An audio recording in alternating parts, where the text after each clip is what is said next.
فكرتوا قبل كده إزاي الكمبيوتر بيقرأ؟ يعني لما بنشوف جملة مخنا تلقائياً بيعرف ده اسم وده فعل ودي صفة. الموضوع بيحصل في أقل من ثانية. لكن الكمبيوتر بقى إزاي بيعمل نفس الحاجة دي؟ هل هو بيفهم زينا؟ الحقيقة إن القصة بالنسبة له معقدة أكتر بكتير. طيب عشان نفهم الفرق خلينا نبص على المثال ده. جملة بسيطة جدا: الطالب كتب الواجب.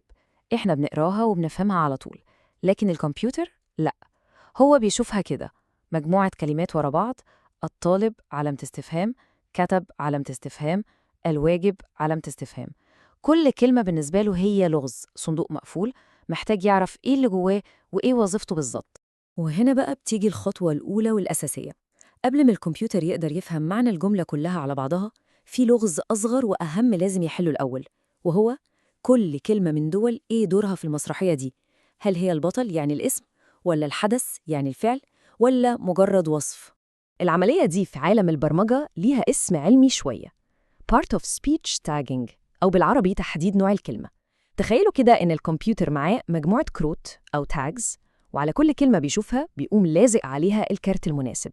دي كلمة اسم، دي كلمة فعل، دي حرف جر. الموضوع ممكن يبان بسيط، لكن صدقوني الخطوة دي هي حرفياً حجر الأساس اللي بيتبني عليه كل تكنولوجيا فهم اللغة اللي بنشوفها حوالينا. طيب كفاية كلام نظري، خلينا ندخل في الجد ونشوف مثال عملي. إزاي الكمبيوتر بيقوم بالمهمة دي في جملة حقيقية؟ بصوا على الجملة دي: القط يجري وراء الفأر. الكمبيوتر بيمسكها كلمة كلمة. القط بيشوفها ويقرر بناء على بياناته إن دي غالباً اسم. يجري دي حركة، حدث بيحصل، فبيحط عليها تاج فعل. وراء دي حرف جر، والفأر اسم تاني. شايفين؟ العملية منظمة جداً، كأنه بيعمل جرد لكل كلمة ويعرفها. ولازم نأكد على نقطة مهمة جداً هنا: الكمبيوتر مش بيعمل ده عشان هو فاهم يعني إيه قطة أو يعني إيه جري، لا خالص. هو عامل زي الطالب الشاطر اللي ذاكر ملايين الأمثلة قبل الامتحان.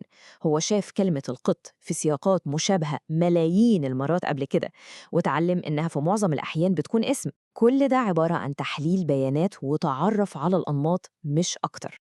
لغاية هنا الموضوع ممكن يبان سهل ومباشر، لكن إيه اللي بيحصل لما الكمبيوتر يقابل كلمة ليها وشين؟ كلمة تقدر تلعب بأكتر من دور. هنا بقى بيبدأ التحدي الحقيقي والصعوبة بتزيد. وكلمة زي شرب هي المثال المثالي على كده. بصوا على الجملتين دول. في الأولى: شرب أحمد العصير. هنا شرب دي فعل واضح وصريح، لكن في الجملة التانية: الشرب مفيد للصحة.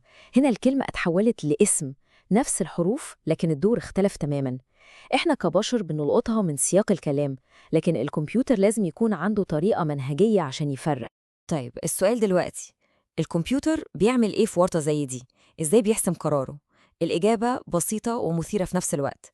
الكمبيوتر بيتحول لمحقق خاص، بيبدأ يجمع أدلة من مسرح الجريمة اللي هو الجملة نفسها. وطريقة المحقق ده منهجية جدا. أول حاجة بيبص على الكلمة اللي قبل الكلمة المشبوهة، تاني حاجة بيبص على الكلمة اللي بعدها، وبناء على التحليل ده بيقدر يوصل لاستنتاج منطقي ويقول: في السياق ده الكلمة دي غالباً بتلعب دور الفعل، أو لا هنا هي اسم. والأدلة اللي بيجمعها دي حاجات محددة جداً. يعني مثلاً الكلمة اللي قبلها لو لاقي أداة التعريف ال زي في الشرب، دي إشارة قوية جداً إن الكلمة اللي جاية دي اسم. ده دليل يكاد يكون قاطع. كمان بيبص على الكلمة اللي بعدها وعلى التشكيل بتاع الكلمة نفسها لو متاح.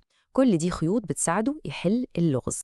وهنا نوصل لخلاصة الموضوع كله والجملة اللي بتلخص كل حاجة: الكمبيوتر لا يفهم، هو يتنبأ. هو مش بيحس بمعنى الكلمات، هو بيعمل حسابات احتمالات معقدة جدا عشان يتوقع الدور الأصح لكل كلمة. كل الدقة اللي بنشوفها دي هي نتاج عمليات إحصائية وتنبؤ، مش وعي أو إدراك.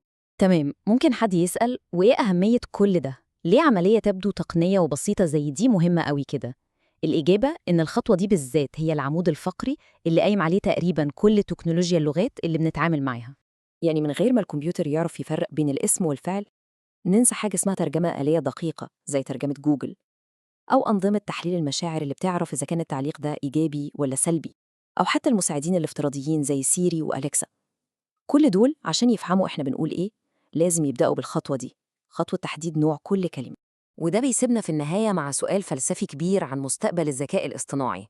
لو كان أساس فهم الآلة هو مجرد التنبؤ بالنمط التالي بناء على كل اللي شافته قبل كده، هل ده معناه إنها هتفضل دايماً مجرد صدى للماضي؟ هل تقدر في يوم من الأيام توصل لمرحلة الإبداع الحقيقي، إنها تخلق فكرة جديدة تماماً، مش مجرد تجميعة متقنة من أفكار قديمة؟ ده سؤال قيمته مليارات الدولارات وإجابته لسه في علم الغيب.